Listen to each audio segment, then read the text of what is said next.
আজকে আবার অনেক দিন পরে চলে গেলাম সিবিএমসিবিতে। ওইখানের ফুচকাটা খেতে, অনেক দিন ওখানের ফুচকাটা খাই না। আর ঠান্ডা ঠান্ডা দিন দেখে যাইতেও সমস্যা হবে না, কারণ শহর থেকে ওটা অনেকটাই দূরে। যেহেতু আমি টাউনে থাকি তো যাইতে সমস্যাই হয়। তো এই যে চলে আসলাম, ঢুকতেছি, প্রথম দিকেই দোকানপাট, তারপরে সাইডে এদের হোস্টেল, মসজিদ, পরে হসপিটাল পার করে ওই মামাটা বসে। তো আমি আর আমার বান্ধবী গল্প করতে করতে চলে যাচ্ছিলাম ওইখানে।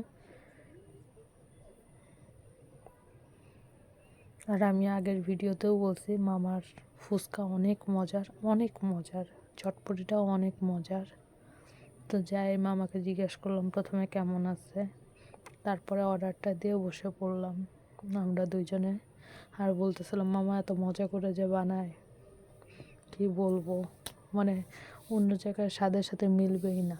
মামাও বলে যে শহরে যদি একটা দোকান দিতে পারতাম ভালোই হইতো। তারপরে কি হয়েছে, আমরা তো শহর থেকে চলেই যাই খাইতে তাদের ফুচকা চটপটি। এই যে চলে আসছে আমাদের ফুচকা চটপটি।